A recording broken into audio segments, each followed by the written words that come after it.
Sa labi ng kamatayan haantong ang aking buhay. Sa gipit kong katayuan ako'y iyong saklolohan mula sa templo mong banal. Sa ngalan ng Ama at ng Anak at ng Espiritu Santo. Amen. Sumainyo ang Panginoon. At sumainyo rin.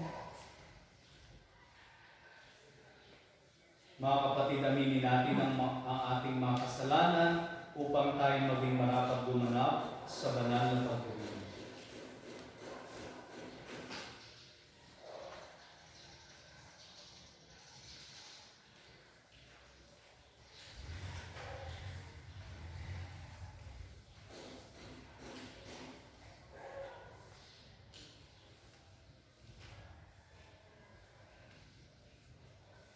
Sinubong tagapagpagaling sa mga nagsisisi, Panginoon, kaawaan mo kami. Panginoon, kaawaan mo kami.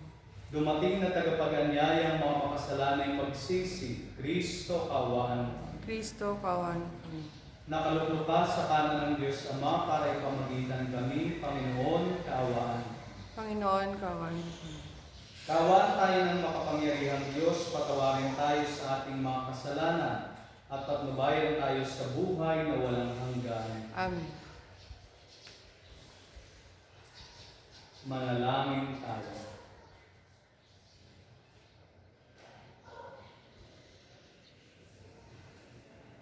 Ama naming makapangyarihan, itaguyod mo ang aming kalooban, pakundangan sa iyong pagmamahal, sapagkat hindi ka namin mabibigyang kasiyahan kapag kami ay hindi mo pinakatigan. Sa pamagitan ng Jesucristo, kasama ng Espiritu Santo, magpasawalang hanggan. Amen.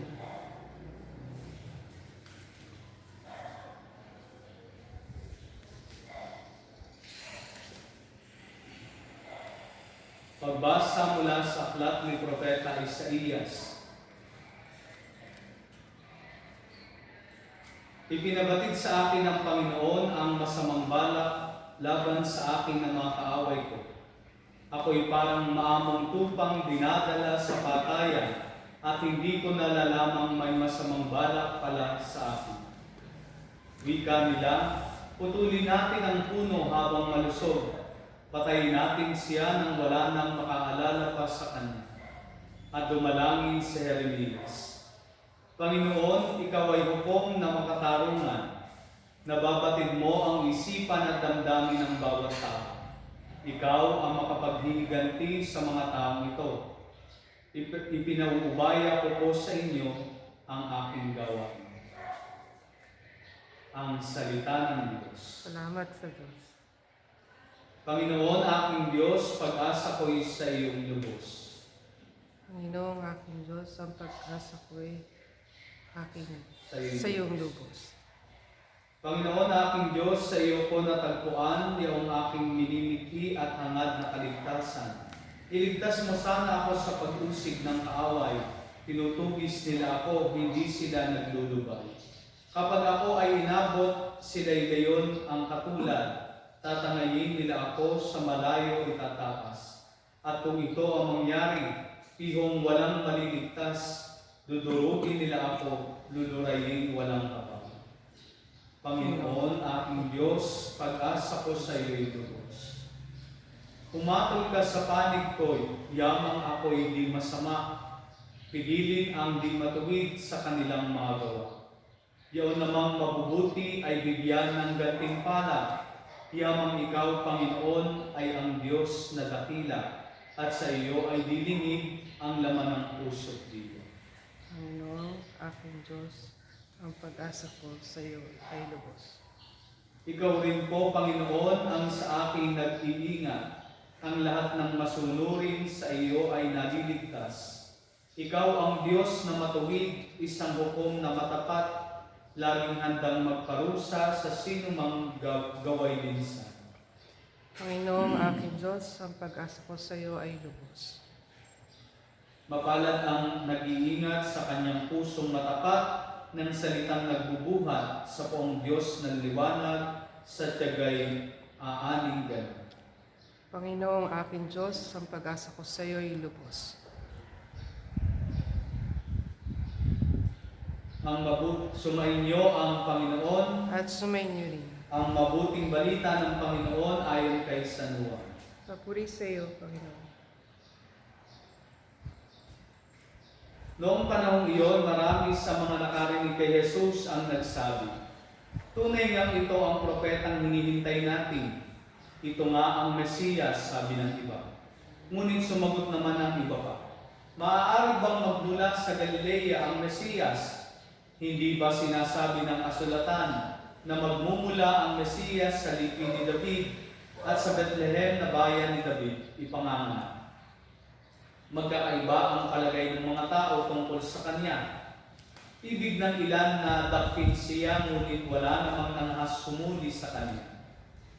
Ang mga kawal na bantay sa templo ay nagbalik sa mga punong saserdote at sa mga Pariseo. "Bakit hindi ninyo siya dinala rito?" tanong nila sa mga bantay. Sumagot sila, "Wala pong nagsalita ng gaya niya. Kayo man ba'y naninlang din?" Tanong ng mga Pariseo. "Mayroon bang pinuno o Pariseyong naniniwala sa kanya?" "Wala. Mga tao lamang na walang nalalaman sa utusan ang naniniwala sa kanya. Mga sinumpa." Isa sa mga naroon ay si Nicodemo na nagsadya kay Jesus noong una. Tinanong niya sila, "Labag sa ating kautusan na hatulan ng isang tao nang di muna nililitis at inaalam kung ano ang kanyang ginawa, hindi ba?" Sumagot sila, "Ikaw ba'y taga-Galilea rin? Magsaliksik ka't makikita mo na walang propetang magmumula sa Galilea." At umuwi na ang bawat isa. Ang mabuting balita ng Panginoon. Pinupuri ka namin, Panginoong Jesucristo.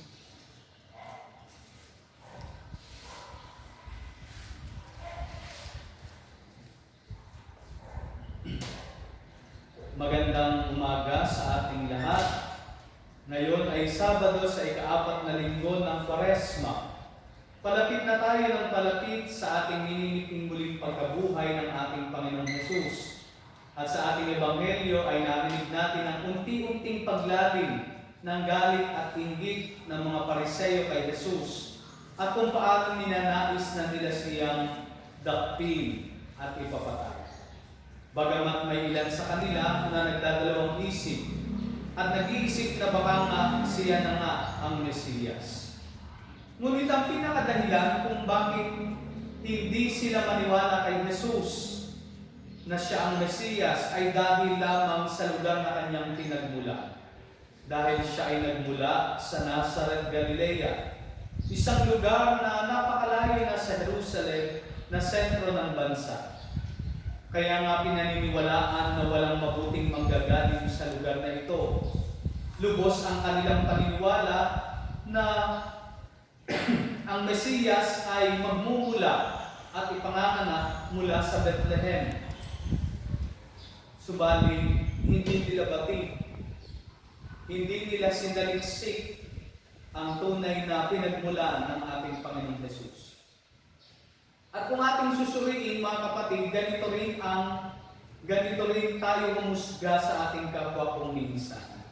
Kung ang ating kaharap ay nakatira sa Maynila o sa isang sikat at malaking syudad, mataas ang tingin natin sa kanila. Ngunit kung siya ay isang probinsyano, tila ba mababa ang tingin natin sa kanya. Ganito rin ang ginawa ng mga Pariseo sa ating Ebanghelyo. Hinusgahan nila si Jesus dahil tila ba isa siyang probinsyano sa kanilang paningin. Dito nga po sa ating bayan sa Paite, ay pag nalamang taga Paite dito sa Laguna, ay pabirong sinasabi na ang mga taga Paite raw ay malalambing. Bakit? Dahil sa kanilang punto. Dahil kahit daw galit na, ay hindi nagsisigawan. Sa halip, malambing pa rin ang kanilang pagsasalita dahil sa kanilang punto. Ngunit ang tunay na dahilan ng kanilang hindi pagtanggap kay Jesus ay hindi nakatuon lamang sa lugar na kanyang pinagmulan, kundi ang laman ng kalooban ng mga Pariseo dito. Kaya nga malinaw na makikita natin sa ating ebanghelyo kung paano tinuligsan ng mga Pariseo ang mga kawal dahil hindi nila dinakip si Jesus. At ang sagot ng mga kawal, wala pa pong nagsalita ng gaya niya. Pagpapakita ito ng kanilang pagsampalataya rin kay Jesus matapos nila siyang marinig at makita. Subalit ipinilit ng mga Pariseo na walang naniniwalang pinuno at Pariseo kay Jesus, kundi mga taong wala lamang nalalaman sa kautusan. Dahil dito ay pinapatunayan na makatagang binitawan ni Jesus na ipinahayag ang kaharian ng langit sa mga taong may mababang puso at ito ay tinatago sa mga palalo ang isipan at mapagmataas. Inakala ng mga Pariseo na hindi totoo si Jesus dahil sa dami ng laman ng kanilang isip. Subalit hindi nila namalaya na ito ang naging hadlang upang makapasok sa kanilang puso si Jesus. Kaiba sa isang Pariseyong nabanggit na ang pangalay Nicodemo, sapagkat siya ay isang taong bagamat puno ang isip ng karunungan, ay bukas naman ang puso para mas matuto kay Jesus. At ito ang nakakalungkot na realidad sa ngayon dahil sa kapangyarihan at karunungan ng ating tinatamasa, inaakala ng ilan sa atin na tayo ay higit na sa ating kapwa.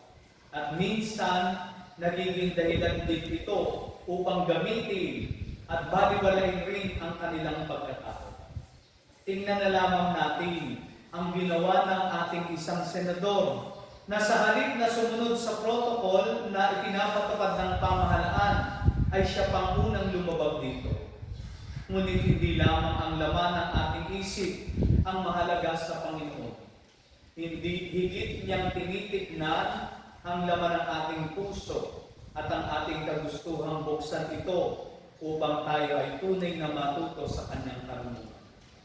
Sa panahon ito na nakakaranas tayo ng pagsubok sa pandemyang ito, inaasahan sa atin na hindi lamang maging wais, kundi higit sa lahat, maging mapagmalasakit din sa ating kapwa. Dahil sa ating paghanda ngayong panahon ng Kwaresma, hindi isip, kundi puso ang ating inihahanda upang matanggap natin ang lubos si Jesus sa kanyang muling pagkabuhay. Pagpalain.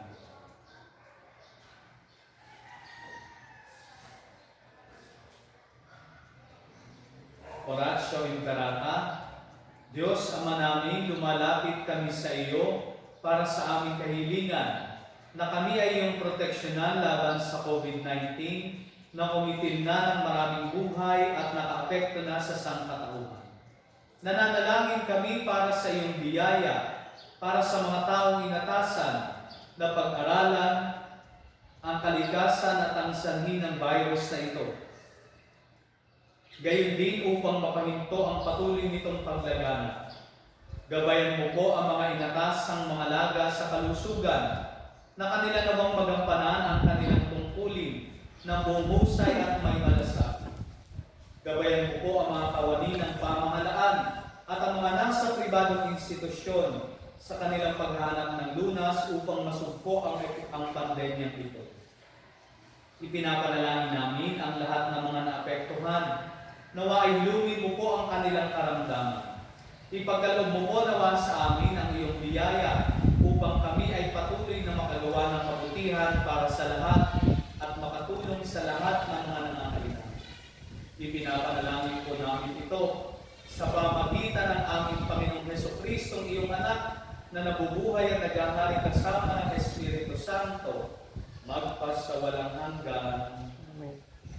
Maria, aming inaatulong ng mga Kristiyano, Panalangin mo kami. San Rafael Arcangel, Panalangin mo kami. San Roque, Panalangin mo kami. San Lorenzo Ruiz, Panalangin mo kami. San Pedro Calungsod. Ipanalangin mo kami.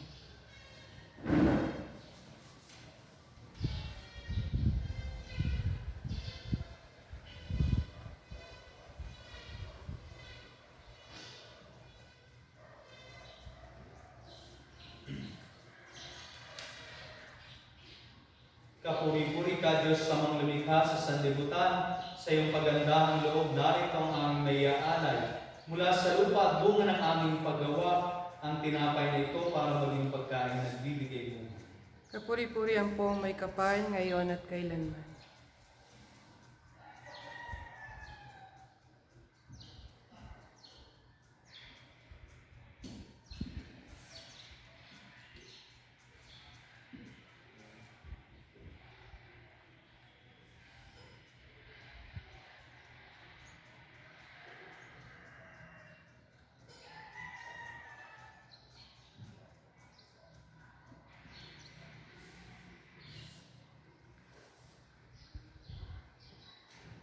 Kapuri-puri ka, Diyos sa mga lumikha sa sanlibutan, sa iyong kagandahang loob, narito ang aming mayaalay. Mula sa katas ng ubas at bunga ng aming paggawa, ang alak na ito para maging inumin nagbibigay ng Diyos. Kapuri-puri ang pong may kapal ngayon at kailanman.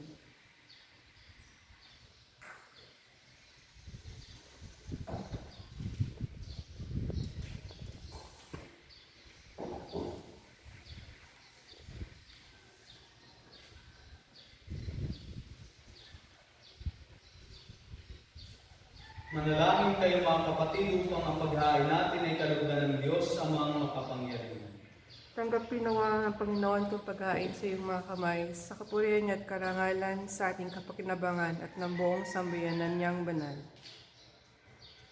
Ama naming lumikha, sa malugod mong pagtanggap sa aming mga alay, ang aming kaloobang na nahirati sa pagsuway ay mapahinuhod nawang sumunod sa iyo. Sa pamagitan ng Jesucristo, kasama ng Espiritu Santo, magpas sa walang hanggan. Amen. Sumainyo ang Panginoon, At sumayo rin. itaas sa Diyos ang inyong puso at diwa. Tinaas na namin sa Panginoon. Pasalamatan natin ang Panginoong ating Diyos. Marapat na siya ay pasalamatan. Ama naming makapangyarihan, tunay nga marapat na ikaw ay aming pasalamatan sa pamagitan ni Jesucristo na aming Panginoon. Sa aming buksang pagtitiis ng hirap, tinutulungan mong aming maitungpak ang kinamihas ng pagsalungat sa pananagutang iyong biniatas. Sa aming pagtulad sa anak mong mahal na nagpakasakit para sa tanan, ang pagsisikap namin iyong pinalulugdan at ang pagpapakabuti namin iyong ipinararangal. Kaya kaisa ng mga anghel na nagsisiawit ng papuri sa iyo nang walang humpay sa kalangitan, kami nagbubunyi sa iyong kadakilaan. Santo, Santo, Santo makapangyarihan Diyos, napupuno ang langit at lupa ng kadakilaan mo. Hosana sa kaitaasan. Pinagpala ang naparito sa ngalan ng Panginoon. Hosana sa kaitaasan. Ama naming banal, ikaw ang bukal ng tanang kabanalan. Kaya't sa pamagitan ng iyong Espiritu, gawin mong banal ang mga kaloob na ito upang para sa aming maging katawan at dugo ng aming Panginoong Jesucristo. Bago niya pinagtiis ang kusang loob na maging handog, hinawakan niya ang tinapay. Pinasalamatan kaniya, pinaghati-hati niya iyon. Iniabot sa kanyang mga alagad at sinabi, tanggapin ninyong lahat ito at kanin. Ito ang aking katawan na ihahandog para sa inyo.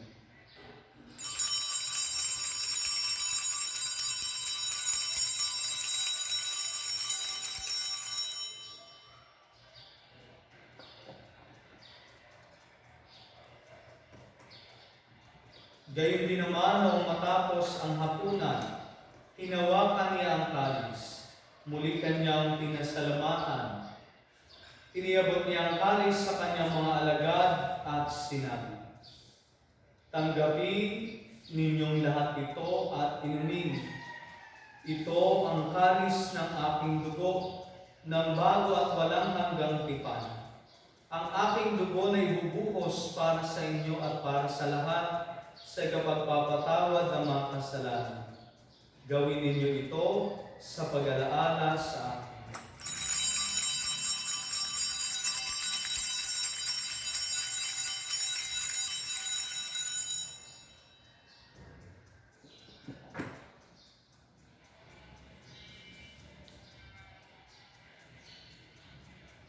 Ipagbunyi natin ang misteryo ng pananampalataya.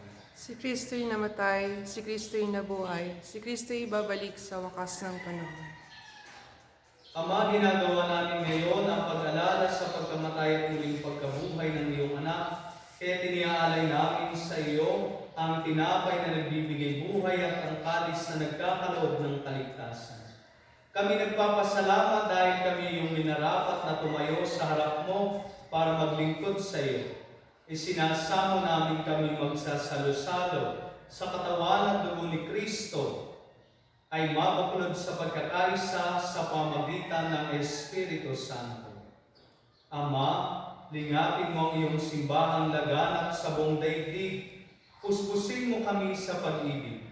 Kaysa ni Francisco na aming Papa, ni Buenaventura na aming Obispo at ng Tanang Kaparian. Alalahanin mo rin ang mga kapatid naming nahimlay na may pag-asang sila'y muling mabubuhay, gayon din ang lahat ng mga pumanaw.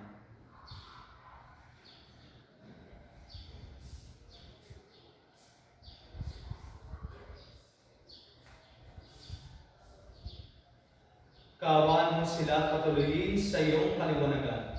Kaawaan mo at pagindapatin kaming lahat na makasalo sa iyong buhay na walang wakas. Kaysa ng mahal na Birhen Maria, ang ina ng Diyos, kaysa ni San Jose ang kanyang kalinis-linis ang esposo, kaysa ng mga apostol, ni San Santiago na ating patron at ng lahat ng mga banal na namuhay dito sa daigdig ng kalugod-lugod sa iyo, may pagdiwang nawa namin ang pagpupuri sa ikararangal mo sa pamagitan ng iyong anak na aming Panginoong Jesucristo. Sa pamagitan ni Kristo, kasama niya at sa Kanya, ang lahat ng parangal at papuri ay sa iyo, Diyos amang makapangyarihan, kasama ng Espiritu Santo, magpas sa walang hanggan. Amen. Bilang isang pamilya ng Diyos, tumawag tayo sa ating Ama sa pamagitan ng panalangin tinuro ng ating Panginoon Jesus. Ama namin, sumasalangit ka, sambahin ang ngalan mo, mapasa Amin ang kaharian mo, sundin ang loob mo dito sa lupa para sa langit. Bigyan mo kami ngayon ng aming kakanin sa araw-araw, at tawarin mo kami sa mga sala, para na pagpatawad namin sa nagkakasala sa amin. At huwag mo kami pahintulot sa tukso, at iadlian mo kami sa lahat ng masama. Hinihiling namin kami iadya sa lahat ng masama, pagkalooban ng kapayapaan araw-araw, iligtas sa kasalanan at ilayo sa lahat ng kapahamakan. Samantalang aming pinananabikan ang dakilang araw ng pagpapahayag ng tagapagligtas namin si Jesus Cristo. Sapagkat sa iyo ang kaharian, ang kapangyarihan at ang kapurihan, magpakailanman. Amen. Panginoong Jesucristo, sinabi mo sa iyong mga apostol, kapayapaan ang iniiwan ko sa inyo. Ang aking kapayapaan ang ibinibigay ko sa inyo. Tunghayan mo ang aming pananampalataya at huwag ang aming mga pagkakasala. Pagkalooban mo kami ng kapayapaan at pagkakaisa ayon sa iyong kalooban, kasama ng Espiritu Santo, magpas sa walang hanggan. Amen. Ang kapayapaan ng Panginoon ay laging sumainyo. At sumayo rin. Magbigayan kayo ng kapayapaan sa isa't isa.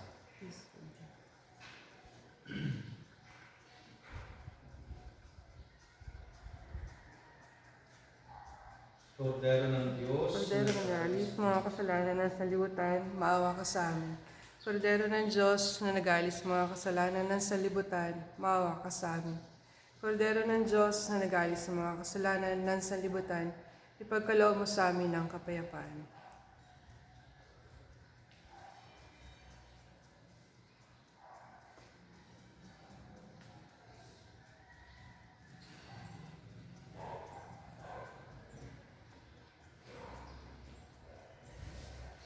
Ito ang kordero ng Diyos, ito ang nag-aalis ng mga kasalanan ng sanlibutan. Mapalad ang mga inaanyayahan sa kanyang piling. Panginoon, hindi ako karapat-dapat na magpatuloy sa iyo, ngunit sa isang salita mo lamang ay gagaling na ako.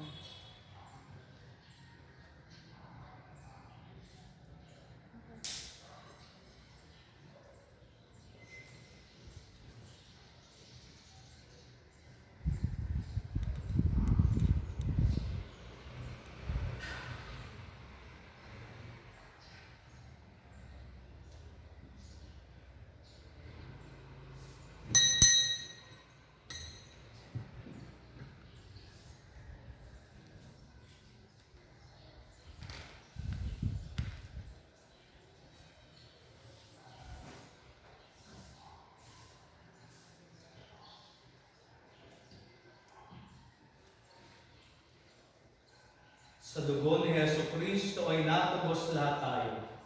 Napakabuti niyang tao bilang maamong kordero, nagligtas sa buong mundo.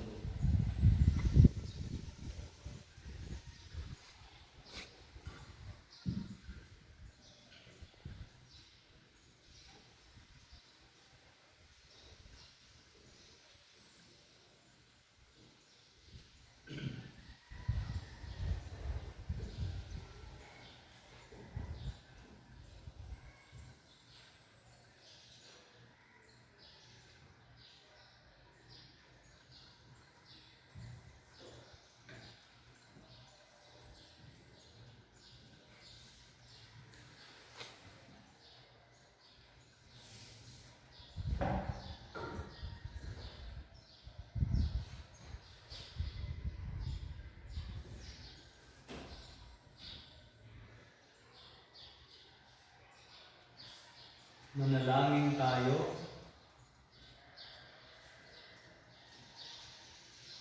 Ama naming mapagmahal, kami naway gawing dalisay ng banal na pakikinabang na nagpapagindapat na kami kalugdan mo sa pamagitan ni Jesucristo kasama ng Espiritu Santo magpasawalang hanggan.